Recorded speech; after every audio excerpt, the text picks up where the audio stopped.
Major League Soccer is not ready to compete against the big boys. They're just not ready.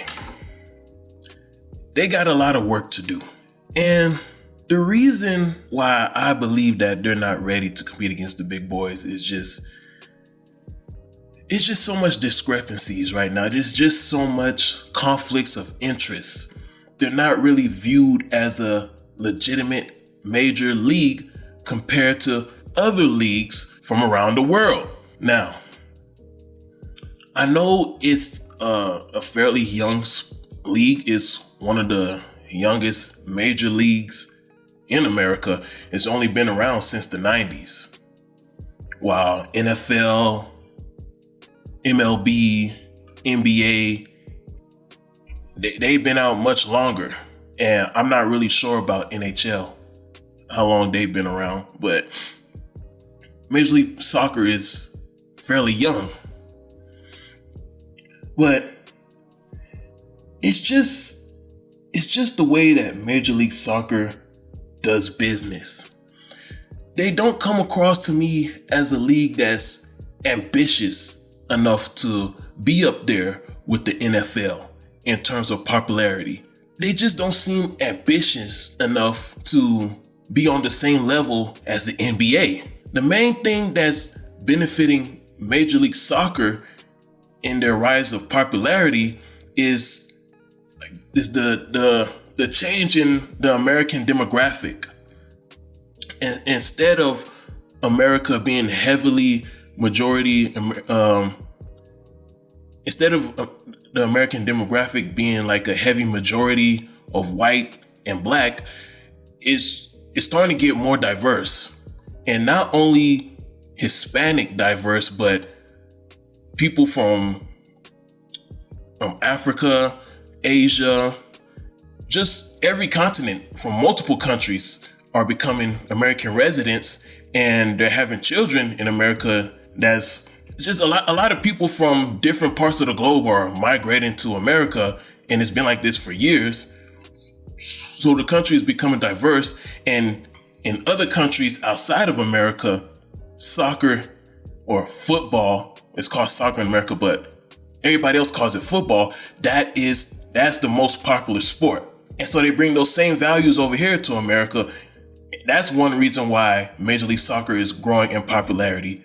Another reason why it's growing in popularity is because of the fall of Major League Baseball. The baseball writers were very clever.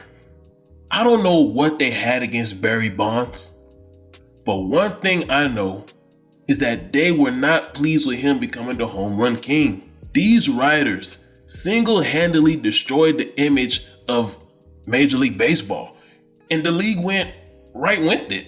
It seemed like they didn't have any resistance. They were just allowing reports after reports after reports.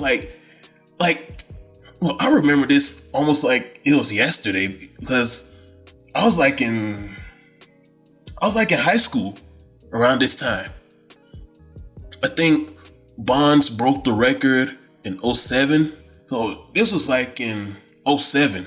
I was like in high school, and it seemed like PED and steroids reports was being talked about more than Barry Bonds breaking the home run record of Hank Aaron. And regardless of whether he did it or whether he didn't do it, baseball players were still doing this long before Barry Bonds' era. I'm sure they were doing it during the Babe Ruth era too. Why did Major League Baseball allow the baseball writers to do what they did? I don't know. But one thing I know, they are suffering from it right now, because they didn't protect the superheroic image of Bonds, Mark McGwire, and Sammy Sosa, and other people's too. And as a result, that league has been falling. Now they're trying to promote a somewhat of a good guy baseball player image with Mike Trout and Shohei Ohtani. But let's be honest. True sports fans don't care about a player's personality.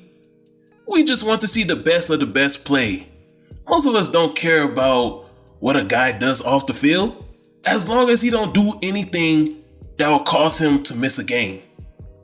We're still gonna root for him regardless. I'm just speaking for true sports fans. Now, I can go for days talking about the need for legitimate superstars in Major League Soccer that fans can get accustomed to, because I believe that MLS, you were wrong for just giving us 2 years of Daryl Dike. And I was thinking I was going to be able to see Dike play another year. I was looking forward to it. But now with this trade, now I got to get accustomed to a new superstar who might be gone after the 2022 season also. Then I got to get accustomed to another superstar in 2023. Like that's not how you build a league in America. You cannot build a league in America like that. Now, granted, you can't be a slave master forcing a player to stay in the US if he doesn't want to stay. But American-born stars desiring to be stars in another country is an indictment on Major League Soccer. But let me get to the main meat of this monologue.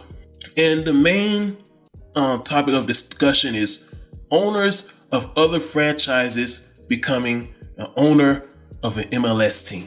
This is not good. The reason why this is not good because it's a conflict of interest. You can't have the owner of the New England Patriots also be an owner of the Revolution. You can't have an owner of the Atlanta Falcons be an owner of Atlanta United. You can't have a guy like Stan Kroenke who's owner of the LA Rams, the Denver Nuggets, the Colorado Rockies, and the Colorado Rapids. This serves as conflict of interest because these owners are putting more investment into the teams that's more popular. The NFL team that is more popular, he's going to have a higher interest in that team. For example, the Revolution is owned by the Kraft Group, where Robert Kraft, owner of the New England Patriots, is CEO of the Kraft Group. So in other words, Robert Kraft owns the New England Patriots and the New England Revolution. The New England Patriots is his bread and butter. The Patriots is the prize jewel when it comes to the sports sector of Robert Kraft's empire. The needs of the Patriots was always put first before the Revolution. The Revolution has been around for over 20 years, and they never had a place to call home. And when I say a place to call home, I'm talking about their own home. How can you be a professional sports team for about like 27 years and not have your own stadium by now, your own home by now? And no, they don't share with the Patriots. Because the two stadiums, Foxborough and Gillette, those are NFL-based venues. The architecture of those stadiums favors the Patriots, favors NFL style, the NFL style stadiums. You see what I mean about priorities? The needs of the Patriots have always been put first before the Revs. Now that the Brady and the Belichick era is over and the Patriots franchise is slowly but surely heading towards a downward spiral, they're turning their attention to the needs of the Revolution. Major League Soccer, you cannot have that kind of leadership if you're truly trying to compete with the big boys. Another example is NYCFC. Now their situation is worse than the rest because their ownership groups own teams that are far more popular than NYCFC, and they've been around much longer. The Steinbrenner family, who owns the Yankees, has a 20% stake in NYCFC, while the majority owner, City Football Group, owns Manchester City of the English Premier League. Manchester City, their worth is somewhere around 1.4 billion. While NYCFC is around 255 million. You see the conflict of interest?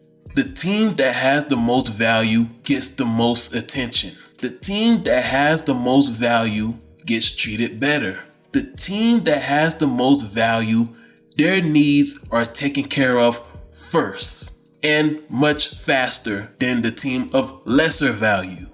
It's like a man that has two girlfriends.